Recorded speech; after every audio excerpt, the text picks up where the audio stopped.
somos tu voz. Estamos esperando para conectarnos en directo con Moisés Chocrón, quien es analista internacional, para hablar sobre el conflicto entre Hamas e Israel, que por supuesto se mantiene, y hablar sobre todo de también cuál es el papel que puede jugar aquí América Latina. Ya hemos visto las posiciones que han asomado varios de los líderes de nuestra región. Lo cierto es que un conflicto que parecía iba a terminar en el corto tiempo se ha prolongado. Veíamos declaraciones preocupantes del líder de Hezbollah el fin de semana, que decía que ese grupo terrorista, que como saben es impulsado o se ha gestado en Irán, pues decía que estaba completamente listo para unirse al conflicto apenas fuese oportuno, palabras más, palabras menos. Pero bueno, ya estamos conectados con Moisés Chocrón, analista internacional, para seguir hablando de este tema. Moisés, bienvenido, ¿cómo estás? ¿Cómo amaneces? Bueno, buenos días, Vanessa, y gracias por invitarme, como siempre, amablemente a participar en este programa. Y bueno, buenos días también a todos los que nos escuchan. No, gracias a ti por estar con nosotros, Moisés. Ya habíamos dicho que este tema iba a seguir siendo, bueno, un asunto de conversación durante los próximos días. Y es que, a ver, el conflicto obviamente se ha recrudecido, terrible lo que ha ocurrido en Israel, pero en la Franja de Gaza también es sumamente crítico lo que está ocurriendo, preocupante. Fíjate que la ONU decía que tanto Israel como Hamas estaban cometiendo crímenes de guerra. Amnistía Internacional decía que tenían pruebas de que Israel estaba usando fósforo blanco, una sustancia que además es muy agresiva, no se puede sacar ni siquiera con agua, eso va quemando la piel. Bueno, es terrible lo que se vive de lado y lado. Entonces, claro, uno pudiese entender que Israel tiene el derecho legítimo a defenderse, pero ¿cómo hacerlo sin transgredir el derecho internacional y los derechos humanos? Sí, efectivamente, las acusaciones de violaciones de derechos humanos y de derecho internacional humanitario, que conocemos como derecho de guerra, que trata de evitar, es un marco jurídico pues ya con bastante historia, que lo que trata es de evitar el sufrimiento excesivo del ser humano en conflictos bélicos. El tema ya ni siquiera se extiende sobre población civil o población militar, población militante, en el caso de Hamas, incluso los combatientes del grupo terrorista estarían amparados en este tipo de marco jurídico internacional, porque lo que trata de evitar el derecho internacional humanitario, el derecho de la guerra, es el sufrimiento excesivo, es decir, que las armas logren su objetivo militar sin la necesidad de dejar secuelas o de expandir ese sufrimiento más allá del propio conflicto. Sin embargo, esto en la realidad es siempre muy complicado de cumplir, porque las armas pues causan evidentemente destrucción, y esa destrucción se extiende más allá de los daños a las infraestructuras. El tema con estas acusaciones es que, por un lado, Israel dice: solo estoy atacando los objetivos militares dentro de Gaza, pero por otro lado tenemos que la propia agrupación terrorista Hamas utiliza diferentes tipos de edificios como hospitales, escuelas, casas de personas en Gaza para guarecerse, ¿no? Para evitar que Israel ataque. No hay algo así como una unidad militar de Hamas dentro del territorio de Gaza, simplemente ellos se guarecen en diferentes estructuras para evitar de esta manera que, o para tratar de evitar, porque al final no lo logra, la venganza del ejército israelí luego de los ataques que se perpetraron el pasado sábado. Ahora, ¿cómo puede el ejército israelí asegurarse de que está atacando solo a militantes de Hamas? Es imposible. No, o sea, militarmente no puede, y menos si la ofensiva es aérea, como hemos visto hasta ahorita, evitarse daños colaterales. Ya, aunque las primeras cifras que habíamos escuchado del atentado de Hamas en territorio israelí nos hablaban de unas 260 personas, hoy en día ya sabemos que el número asciende a 1.400 personas, y en esta semana de bombardeos que ha habido dentro del territorio de Gaza, se sabe que ya las cifras de muertos son de alrededor de 2.000 personas. Y obviamente entre ellas también hay lo que podemos considerar daños colaterales, que no son combatientes de Hamas, pero que sí han muerto en la ofensiva. Moisés, ¿cómo crees tú que vaya cambiando la estrategia militar?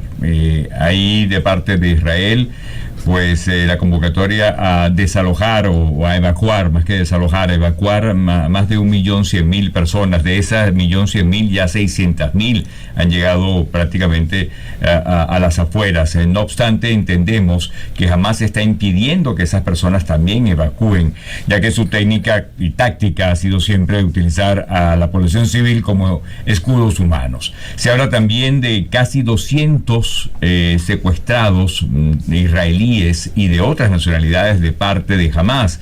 Entonces, ¿seguirá estando Israel bombardeando o va a cambiar la estrategia de guerra? ¿Tendrán que infiltrarse? Porque como tú llamas daños colaterales, son muchos los civiles que lamentablemente están falleciendo por la metodología que está implementando Israel para acabar con Hamas.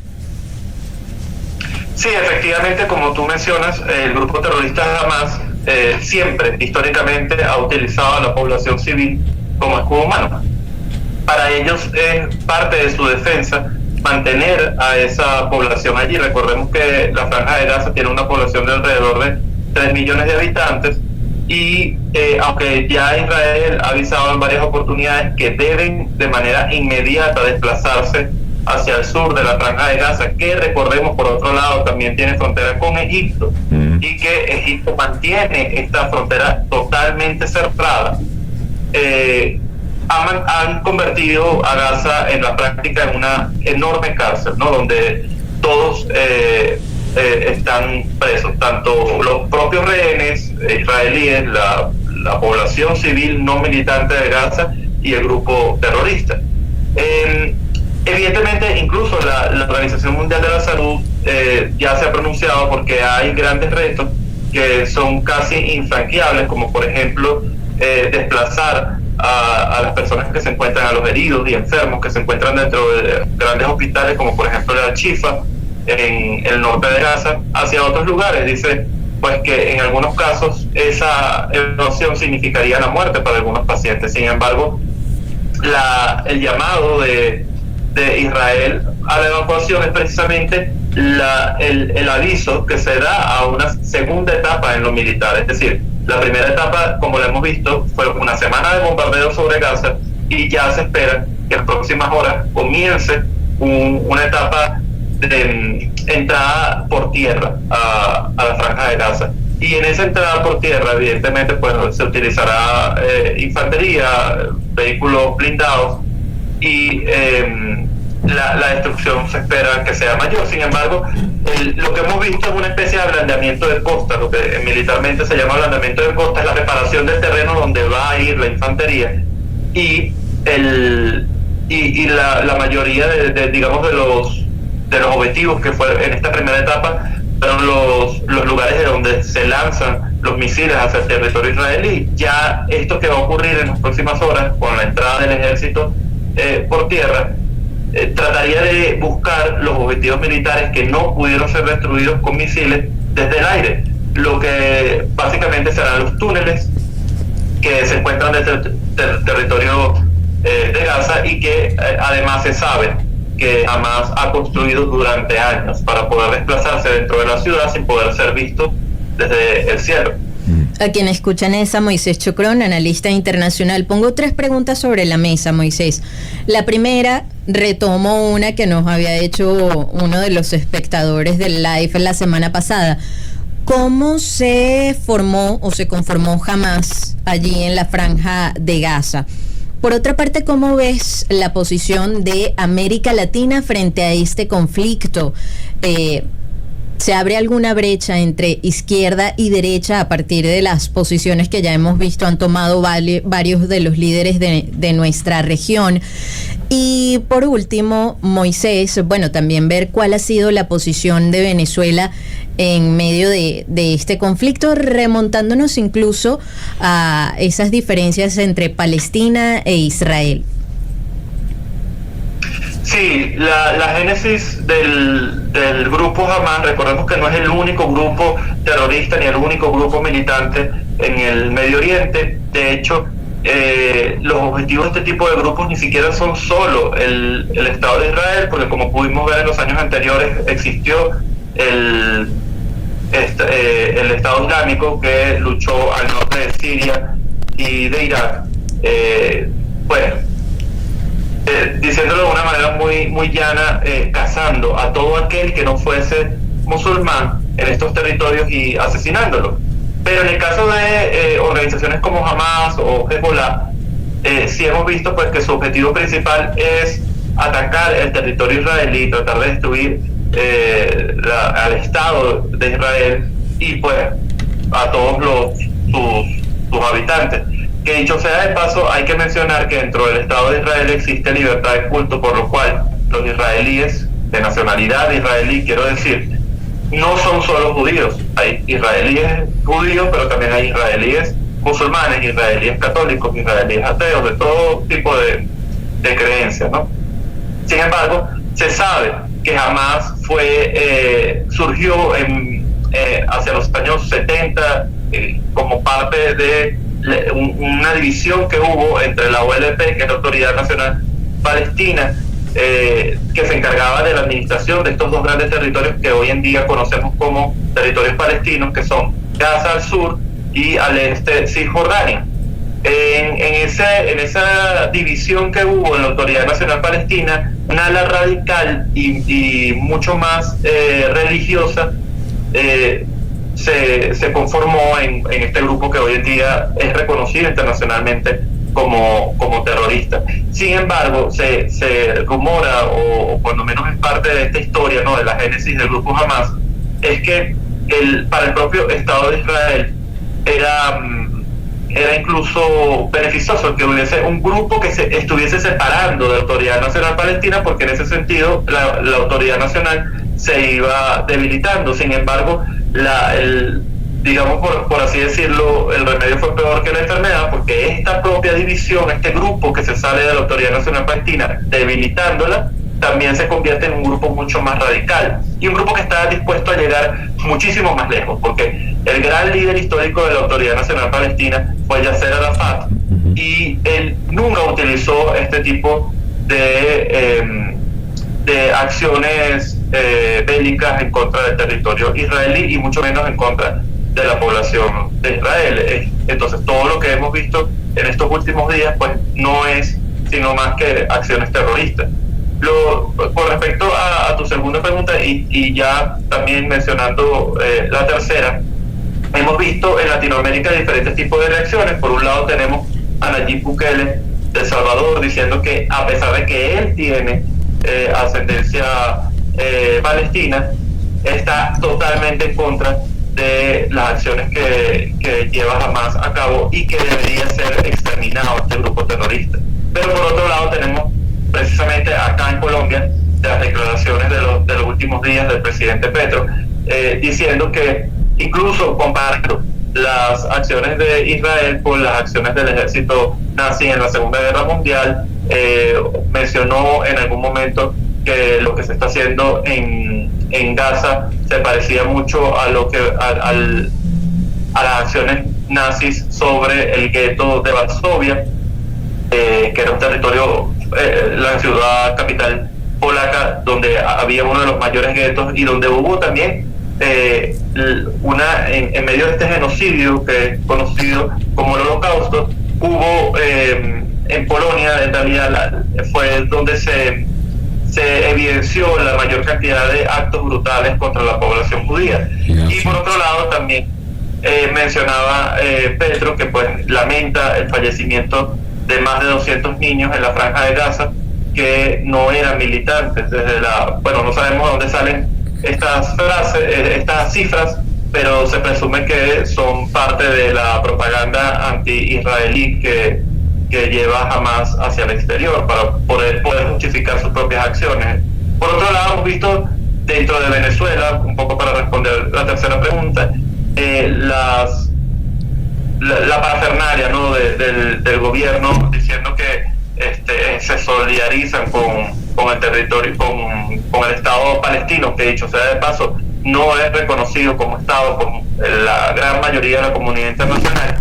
Declaraciones, por ejemplo, como las de Bernal, diciendo, pues, llevando un atuendo similar al del mundo árabe, y con un profundo desconocimiento, no nada más histórico, sino además un profundo desconocimiento o aparente desconocimiento de lo que está ocurriendo en el territorio israelí.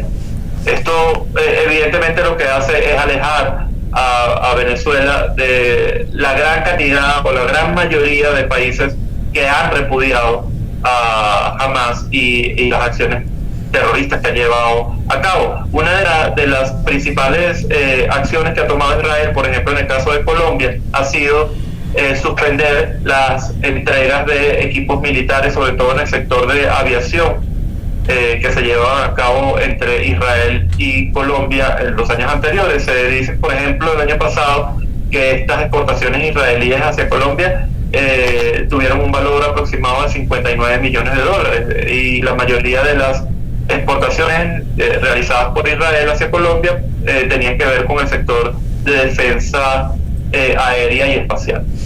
Moisés, nuevamente, mira, nos pregunta Judith a través del Instagram Live que cuáles son, que si es cierto, y bueno, uno lo puede inferir por lo que vimos, declaraciones de líderes de Hezbollah el fin de semana, pero ella decía que hay de cierto en que Irán tiene interés en desplazar completamente al pueblo judío y por eso le da su apoyo a Hamas. Yo sumo dos más.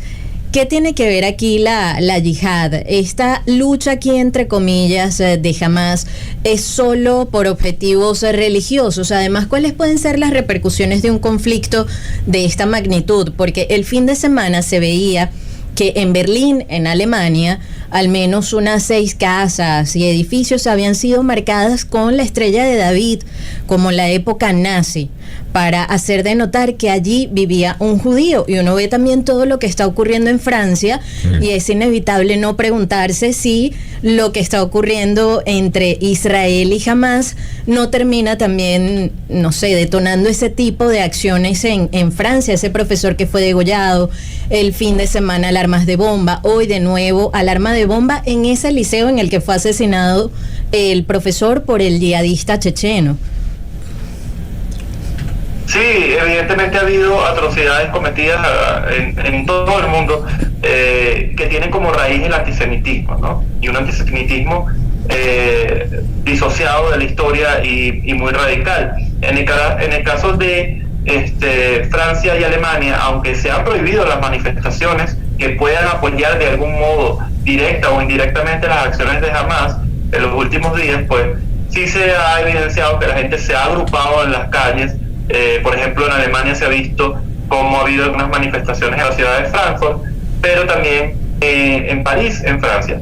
Y las autoridades pues han tenido una acción limitada sobre estas manifestaciones, porque se trata de diferenciar a las personas que se están manifestando en contra de la muerte de personas en Gaza, de palestinos, no militantes de Hamas, y aquellas personas que tratan de justificar las acciones de Hamas en esta oleada de hostilidades entre Israel y el grupo terrorista. Entonces, las autoridades básicamente lo que hacen es, bueno, si no se mencionan o si no se lanzan consignas a favor de Hamas, pues la manifestación se mantiene dentro de lo legal.